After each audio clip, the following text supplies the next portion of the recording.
this is, gosh, I'm going to start crying, Charles. This is God's miracle right here. So, and His promise.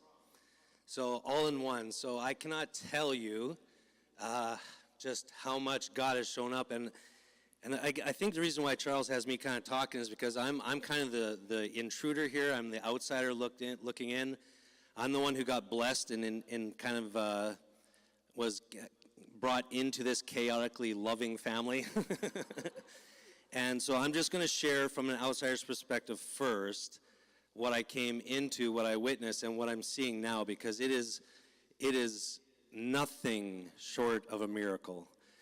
Nothing short of a miracle. And so I fell in love with my beautiful wife here, and she has had 5 kids, and I had 5 kids. So we had 10 kids. We have 10 kids. And so the miracle really started, and they're all amazing, beautiful, God-fearing kids. But when I knew Jade, we're going to start with Jade because she's, like Dr. Charles said, she's the one that started this whole thing. And we have, what do we call our little adventure that we went through? Epic. It's epic. It was epic. That's literally just, when we just want to talk about it, we just say epic. Because that's what it was. So Jade, I'm going to not do it justice, but for the sake of time, go through just a little bit of her story, have her share it from herself as well. But she had a pretty traumatic life for a lot of it. She was gang raped very young, and then also got physically attacked by the girls at school who set up the gang rape, so as a teenager. And then she, unfortunately, they all went through this, but Danielle and Jade lost their father to suicide, and he had taken a shotgun to himself, and Jade was the one who found him. And when I first met her, she used to tell me how that image was just etched in her brain. It never went away. And then a lot of other things happened. Jade lost her first husband in his 20s. He's no longer with us. He died. And there was a lot of just way too many stories. Like we could, each one of them, Danielle and Jade, have been through so much. And I guess the way to summarize it is Christine used to tell me these stories, and I used to say, that's not true. That can't be a reality. Like, people don't go through that. And then I'd go back to where they're from and find out not only was it true, but there was way more to the story than I even knew. She was softening the blow because that's the only way she could get it through to me. And so Jade had at one point turned to drugs, and Christine she'd always tell me, and you guys, this is where I started crying, because what Christine did was she stood in the gap. She prayed every night for them, 20 years. They never saw that. They never saw it. I saw it. But they never saw how much she was warring for them. She was fighting in the spirit. She never gave up, ever. So she was warring for them the whole time. And so she would say, yeah, thanks.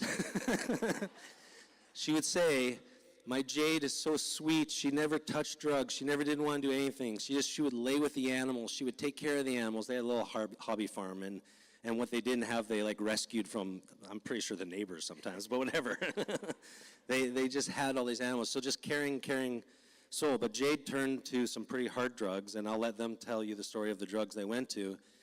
And when I saw her the first time, it was heroin, and I'm in the healthcare world. I run a facility and very, very successfully help people. So I said to Christine, I can help her.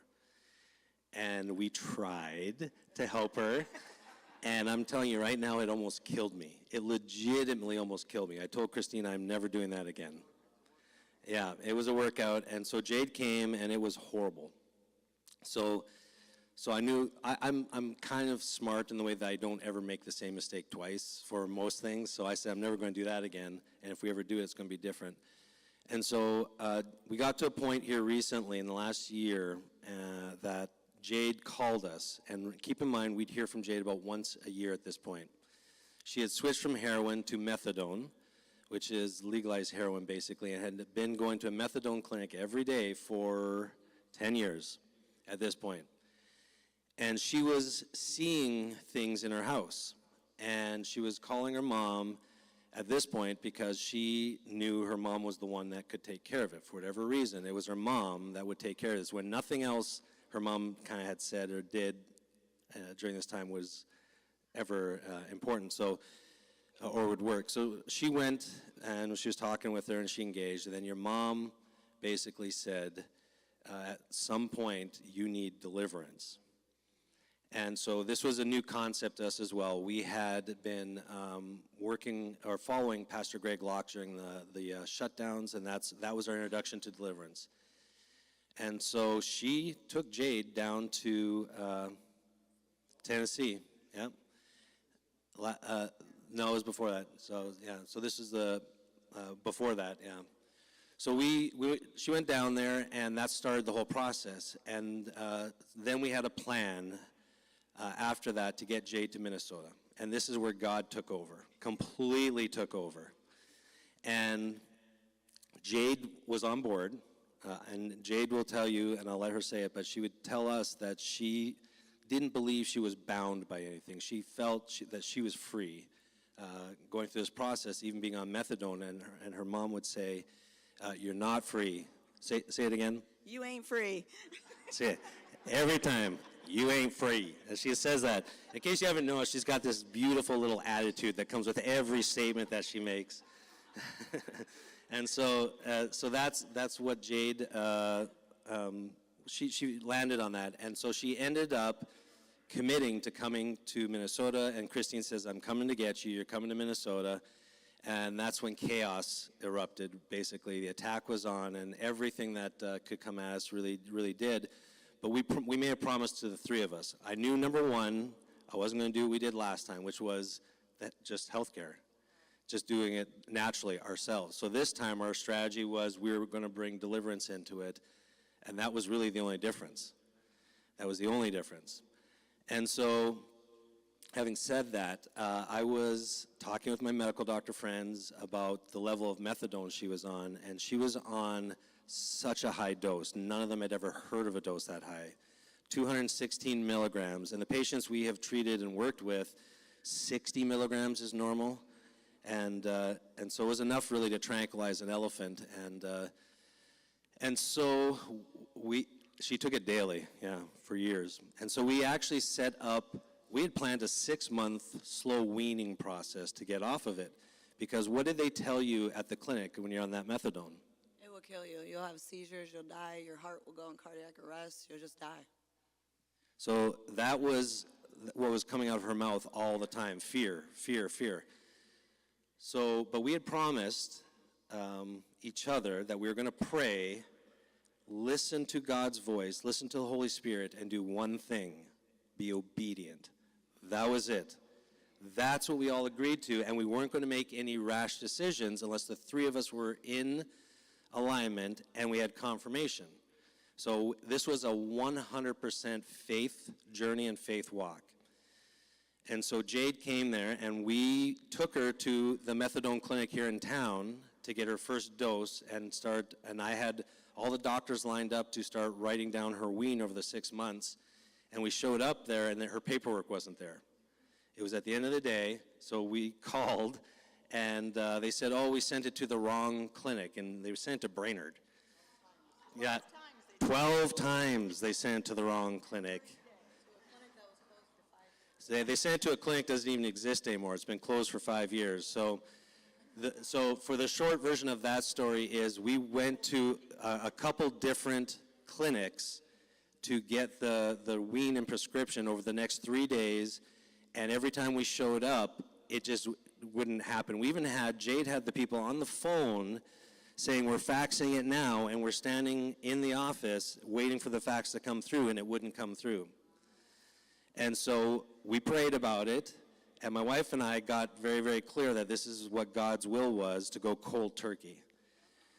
Not only that, but what else were you on? About 10 different psych meds for mental health. So what were some of the things you were diagnosed with that you're on for mental health? And I was smoking weed and cigarettes and vapes daily and doing cocaine. So cocaine, methadone, smoking, vapes, and what other meds were prescribed? Prozac, Wellbutrin, there was There were so many. Gabapentin. Gabapentin, yeah, gabapentin. I had mood stabilizers for promethazine. There's so many. There was just for years that. Medication for, since she was 14, for bipolar, for pre-schizophrenia, for different things like that, because mood stabilizers, because Jade had sleeping disorders and voices in her head and PTSD, all of that. So the one thing that I'll mention here then is when I went, Christy and I went to pick her up for that final trip back, God spoke to me very clearly and said, tell her she will have a clean slate. And I said that to her, and yeah, wait. Spoiler alert. I never thought it was possible to have a mind so clear and quiet and actually be able to go to sleep when I wanted to without medicating myself. It's a possible thing to have a clean slate. Not remember being addicted, not remember chasing drugs. Instead, I just chase God now, and it's a beautiful thing.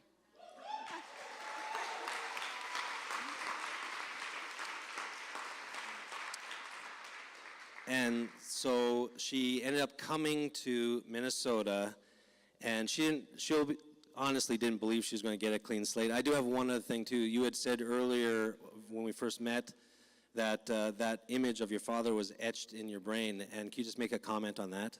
It was etched into my eyeballs, like literally everywhere I looked, I would see my father with no head. I couldn't go to sleep at night. He would haunt me.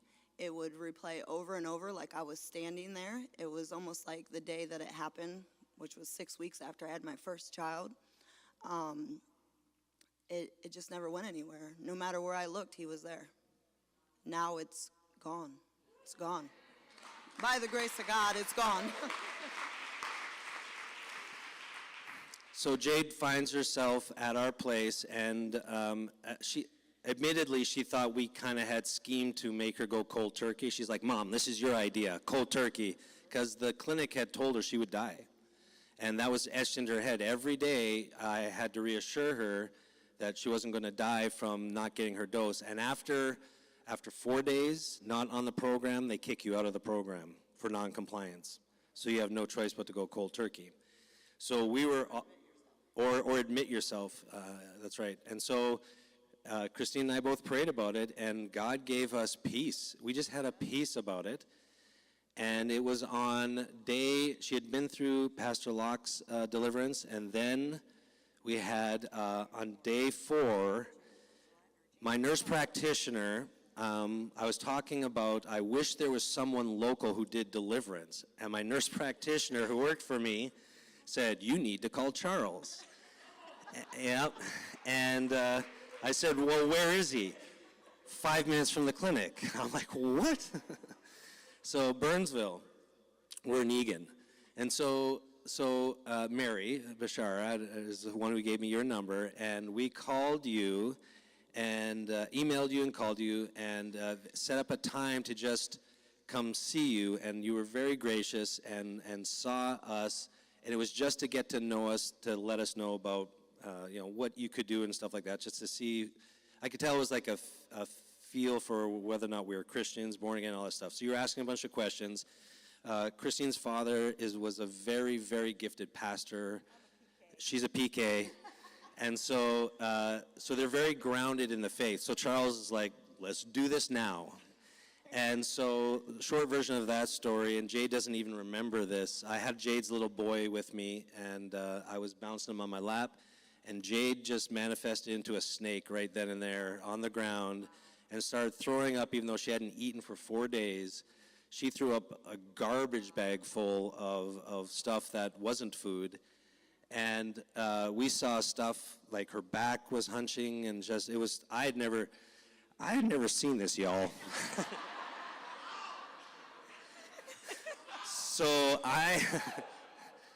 So I'm from the medical world,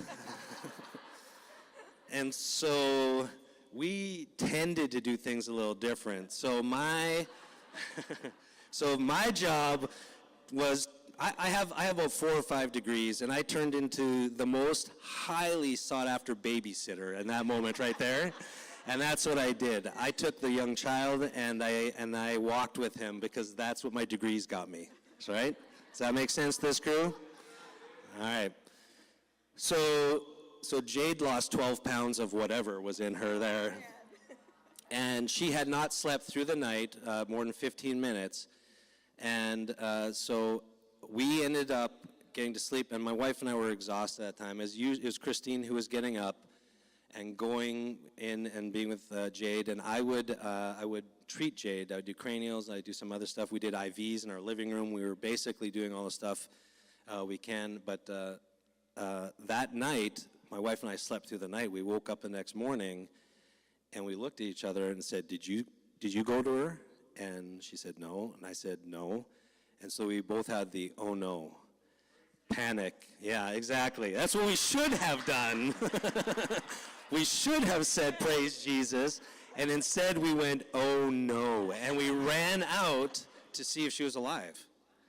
That was our first thought. And she was coloring. She had a coloring book, and she was coloring. And just wait for it, because this is where the miracles started happening. We haven't even gotten to the good part yet. She started talking as if she had just been to heaven. She started talking with an authority I had never heard. And I looked at my wife, and we both started crying. I'm going to start crying again. And this is the other thing, in healthcare medicine, I never cry. There's no crying in healthcare. So we looked at each other, and she was describing like heaven and quoting scripture and all this stuff. And I'm like, where is this coming from? So then she told us the epic story, and I'll have you elaborate on this, but she had a visitation from an angel. She says, you don't want to do it. I'll tell this. I'll have her tell you the story from the angel, and there's one part in particular that will blow your mind. But just, yeah, tell us about the visitation you had. Which part do you want to hear about? Sitting on the edge, getting to sleep. Oh, okay. So I was I was about to give up. I'm just going to be real. I was about to give up. I really didn't. I just wanted to sleep. That's all I wanted to sleep. And a voice came to me and said, get up. It was 3 a.m. It said, get up. You must obey. Obedience is key. Get up. Go to the shower. And he talked me through on how, basically, hearing God's voice is what it was. Taught me by washing my hair 3 times, by now go in and lay down, and just so much. And I got to meet 2 of my hosts. I got to see my guardian angel. I asked him, can you just sit down and put me to sleep? I'm so tired. He says, I'm too big for that, and we're not allowed to sit down. You should know better than that. So I learned a lot that night, and I learned obedience is key, and being desperate is key too. You have to be desperate. You have to want to change, and if you don't want to change, it's not going to happen. It's just not. You have to be willing to surrender all or don't surrender nothing. It's just that simple. You got to know that God created everything and he runs everything. Everything. Everything. But being desperate is key. And I was desperate. I wanted to sleep so bad, but I still got up. I still got up and I still listened. And then I was taught how to hear his voice, even though it was very soft, by coloring. I would ask the Holy Spirit, what color next? He'd say, that one. And I would color. What do I color this? And I did that for days. And I obeyed. Even if the colors didn't make sense, I still did it because that's what he was telling me to do.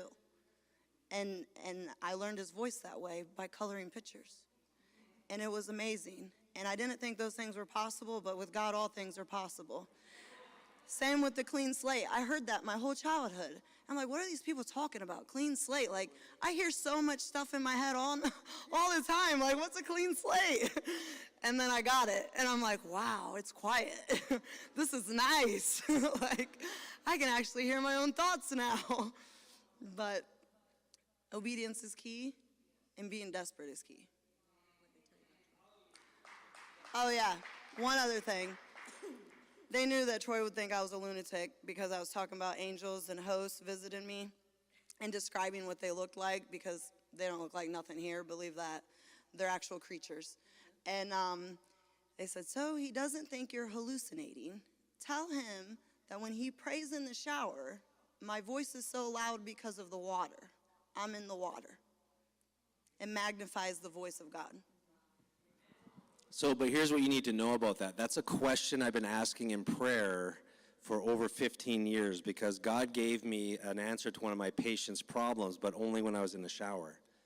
So what she didn't know is that was the question I asked almost daily in my prayer walk when I'm in my shower. Why does this work why does my prayer work better in the shower?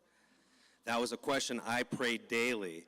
So it was confirmation for me. So I don't think Jade was a lunatic. She basically, what Jade said was, at the time, she said, so tell Troy this so he doesn't think you were hallucinating.